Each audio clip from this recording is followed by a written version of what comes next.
Geram, Yuvita Tri Rizky dari pembaringannya di rumah sakit di Bandung menuntut pelaku penyekapan dan penyiksaan terhadap dirinya. Taufik Hidayat kekasihnya dihukum seberat-beratnya. Hal itu diungkapkan Yuvita melalui video yang diambil seorang keluarganya dan diposting di sosial media. Pernyataan Yuvita tersebut dilontarkan setelah ia mendengar Taufik Hidayat telah ditangkap polisi. Yuvita ingin sang kekasih dihukum berat agar bisa merasakan apa yang kini ia rasakan akibat kehilangan penglihatan, hidung, dan bibir. Harapan yang sama juga diungkapkan ayah kandung Yuvita.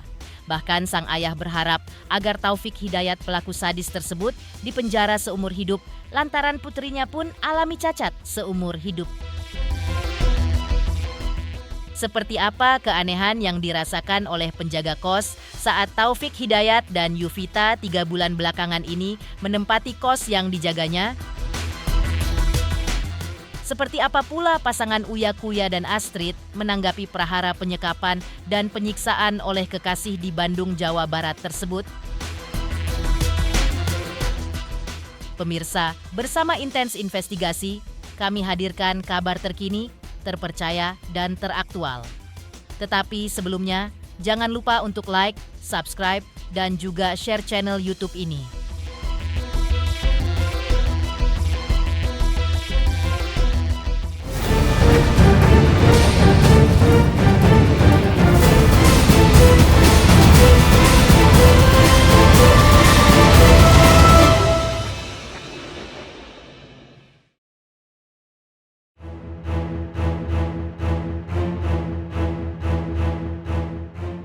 Geger kasus penyekapan serta penyiksaan yang diduga dilakukan Taufik Hidayat terhadap kekasihnya Yuvita Tri Rizky yang baru terungkap setelah 3 tahun lamanya kini tengah diproses di ranah hukum pasca pelaku Taufik Hidayat kekasihnya berhasil ditangkap oleh tim jajaran Polda Jawa Barat 2 hari lalu.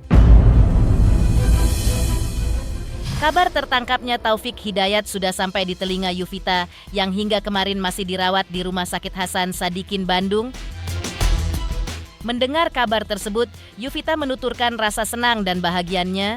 Yuvita menuntut agar pelaku aksi sadis terhadap dirinya itu dihukum seberat mungkin agar bisa merasakan apa yang ia rasakan saat ini akibat disiksa pelaku. Lagi nengok pita, ini hanya pita. Tak. Kamu kumaha perasaannya udah ditangkap nih si pelaku?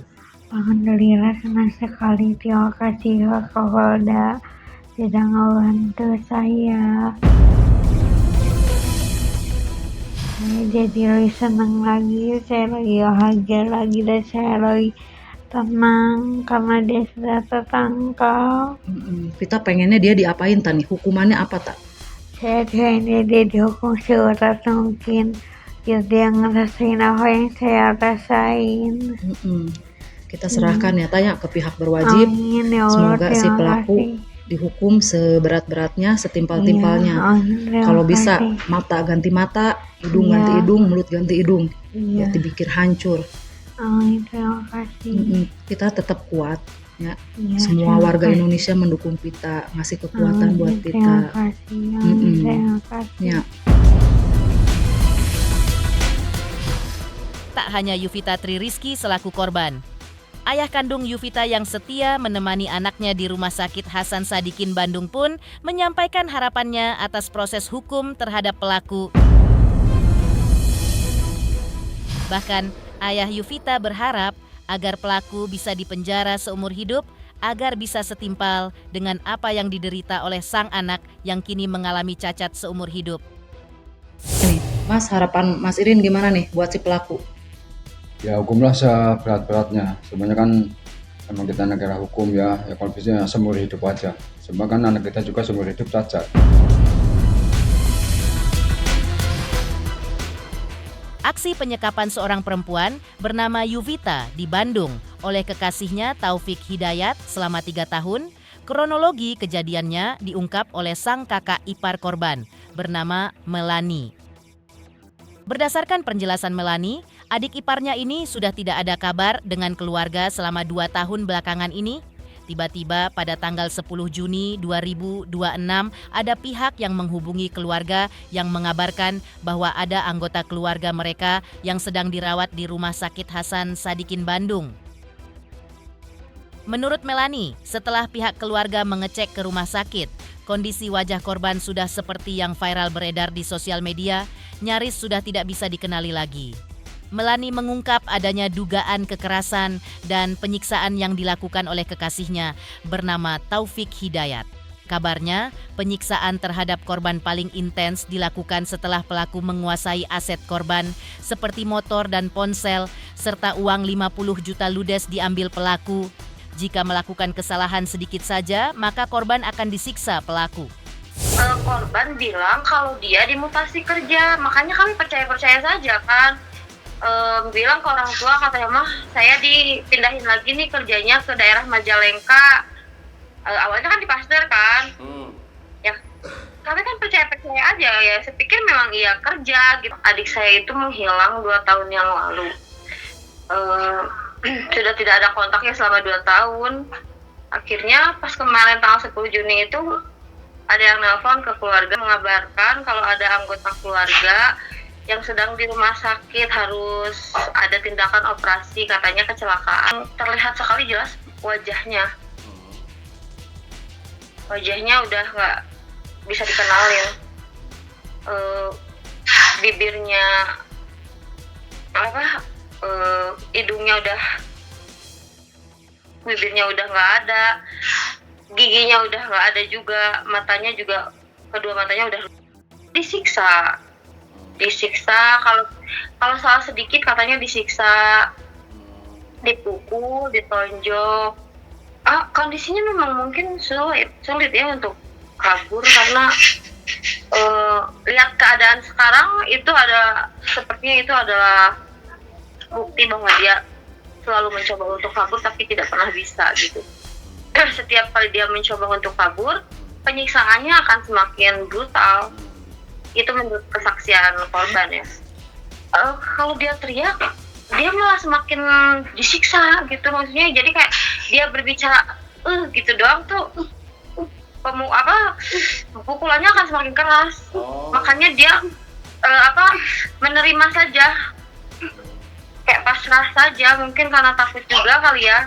Setelah harta dia habis, si korban habis, penyiksaan itu mulai nggak dikasih ini sama sekali. Katanya kalau pelaku keluar itu kakinya tangannya diikat, mata kan memang sudah dirusak dari awal kan, jadi sebelum dia mengarah ke organ-organ yang lain gitu, dia yang pertama itu mata dulu. Jadi adik saya udah nggak bisa kemana-mana. Itu pakai benda tumpul atau dengan tangan kosong? Iya, benda tumpul. Tangan kosong sering, benda tumpul katanya pernah juga ini pakai pentungan besi gitu.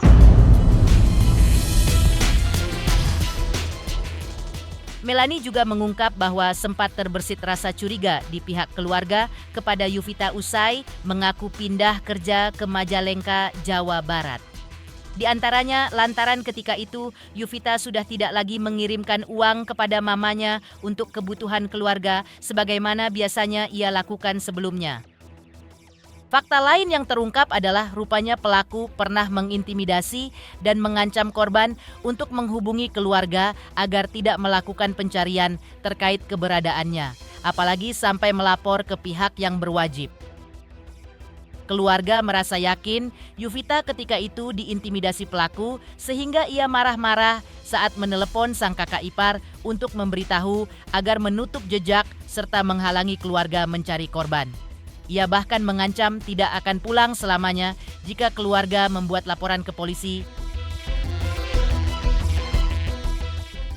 Tapi yang anehnya adalah kenapa selama 5 bulan itu dia tuh tidak pernah intens berkomunikasi. Terus awalnya kan dia sering ngirim uang buat mama sih, terutama untuk memenuhi kebutuhan selama sehari-hari kan. Nah ini tuh selama rentan waktu dia ke Majalengka itu dia nggak pernah ngirim sama sekali. Itu dia nelpon ke suami sih lebih tepatnya, nelpon marah-marah, ngapain kayak gitu, ngapain dia upload, orang saya udah gede, saya juga ada, saya nggak kemana-mana, saya kerja, dibilangnya gitu, marah-marah dahsyat marah-marahnya. Kita kan juga takut ya, kita takutnya kita yang nggak lapor polisi itu karena dia bilangnya gini, kalau kalian berani sekali saja ngelaporin saya ke polisi, saya nggak akan pernah pulang selamanya, dia bilangnya gitu. Jadi kami pun juga kayaknya di bawah tekanan pelaku ya. Tapi saat itu beda-beda korban yang nelpon, cuman kayaknya di pinggirnya ada si pelaku mungkin. Laporkan ke pihak berwajib ya, kita mah nyerahin aja ya. Yang terbaik ya, mudah-mudahan mah dihukum seberat-beratnya. Kemarin korban katanya pengennya pelakunya segera ketangkep, biar dia ngerasain apa yang saya rasain, katanya gitu, kalau bisa dihukum mati.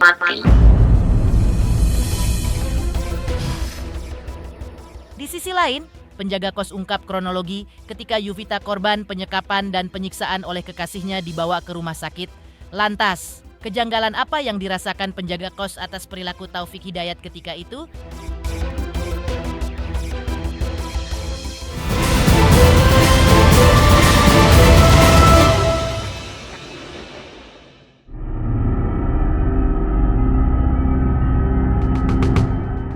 Geger kasus penyekapan dan penyiksaan olah Taufik Hidayat terhadap kekasihnya Yuvita Tri Rizky.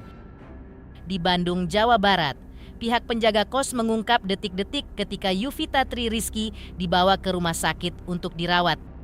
Reza mengaku kaget melihat kondisi wajah Yuvita di rumah sakit yang sangat parah dan bahkan begitu ngeri melihatnya. Menurut penuturan Reza, ia merasa ada kejanggalan dengan sikap Taufik Hidayat. Karena saat tiba di IG, di rumah sakit Ujung Berung, Taufik Hidayat tidak mau menemani Yuvita di rumah sakit dan tidak mau mengaku sebagai kekasih ataupun suaminya.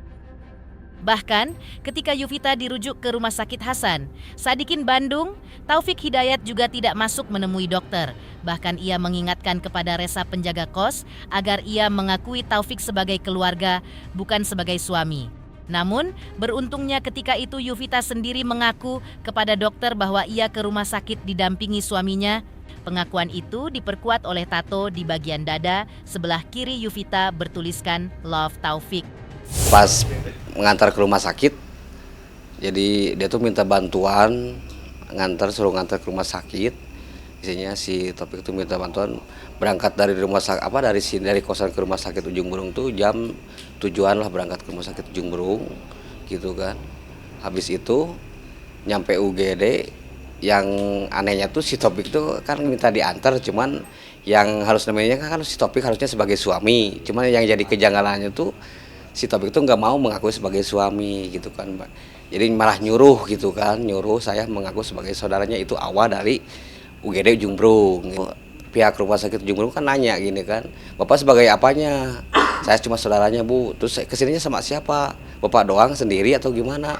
Ada itu suaminya gitu kan di luar gitu kan. Pengennya sih si Taufik itu diakuin sebagai saudara juga gitu, nggak mau diakui sebagai suami lah gitu kan.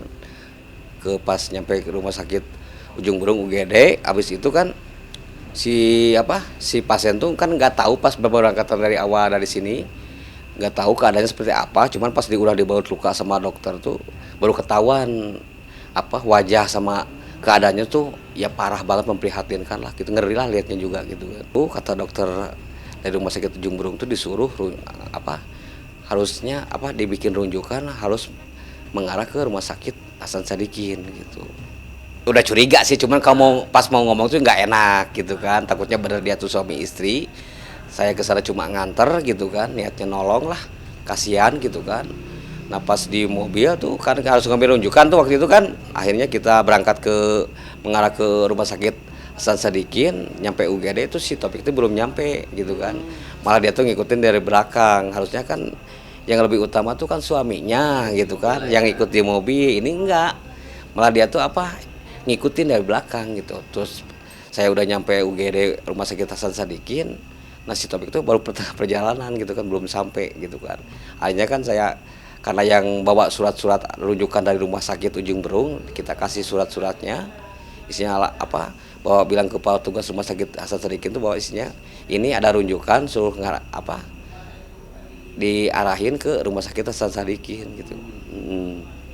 Emang juga katanya pernah dapat ancaman juga? Itu kan ceritanya kalau di rumah sakit Hasan Sadikin itu lain lagi. Maksudnya lain lagi tuh alibinya ganti gitu kan. Maksudnya ganti tuh gini, saya tuh harus mengaku sebagai yang punya kosan karena dia tuh kos di saya.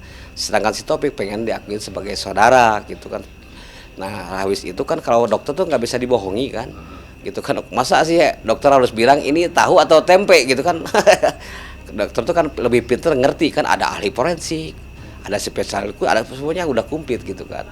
Saya bilang isinya, Pak ini kenapa Pak gitu kan, pasien ini kenapa gitu kan, ini saudara Bapak? Enggak, dia tuh dok yang kos di saya, katanya jatuh dari kamar mandi. Dia, iya Pak saya ngerti. Terus ini ke di sini sama siapa? Sama Bapak doang sendiri? Enggak, itu ada saudaranya si Topik lagi di perjalanan. Kata Yupita dia ke sini tuh sama suaminya gitu. Suaminya mana? Jadi gini Bu, ada suaminya sama itu lagi di tengah perjalanan, cuman sekarang lagi menuju ke sini. Cuman sekarang tuh dia tuh anehnya nggak mau mengakui sebagai suami. Katanya kalau misalnya dia mengaku sebagai suami takutnya ribet katanya gitu.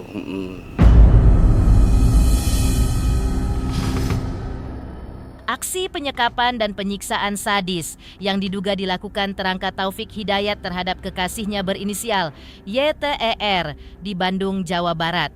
Sebelumnya telah mendapat tanggapan dari selebriti sekaligus politisi Uya Kuya dan istrinya Astrid. Telah ditangkapnya Taufik Hidayat 2 hari lalu merupakan salah satu harapan Uya Kuya dan Astrid agar proses hukum atas kasus tersebut bisa segera dilakukan atas terduga pelaku. Namun, setelah Uya Kuya dan Astrid melihat wajah korban yang kini dirawat di salah satu rumah sakit di Bandung, Jawa Barat yang kabarnya disekap selama 3 tahun hingga mengalami penyiksaan dan kekerasan baik secara fisik, mental maupun seksual oleh pelaku. Menurut Uya Kuya, apa yang dilakukan terhadap korban tersebut sangatlah sadis hingga mengakibatkan kondisi korban tampak sangat mengenaskan. Astrid juga mengimbau kaum perempuan Indonesia untuk berhati-hati dalam memilih pasangan kekasih. Menurutnya, jika sudah terlihat red flag sekecil apapun, maka hal itu menjadi alarm atau peringatan bagi perempuan untuk segera menghindar. Pelakunya sadis banget itu, sampai segitu teganya memperlakukan wanita itu sampai segitu sadisnya, dan itu menurut saya harus segera ditangkap pelakunya, DPO itu, dan harus segera ditindak dan dihukum seberat-beratnya semaksimal mungkin. Ini sadis lah, ini sadis. Perbuatan sadis harus segera ditangkap. Harus hati-hati. Apalagi ini kan perempuan dan laki ya, memang harus hati-hati banget sih dalam menyikapi hal ini. Maksudnya apalagi harus hati-hati memilih pasangan gitu loh. Apalagi ini bahaya banget. Semoga kedepannya untuk para wanita, untuk para perempuan hati-hati sih kalau memilih pacar atau memilih, kalau udah kelihatan dari ada red flag itu segera hindari. Dekat dengan keluarga itu lebih baik. Misalnya maksudnya kalau ada apa-apa keluarga bisa mengetahui.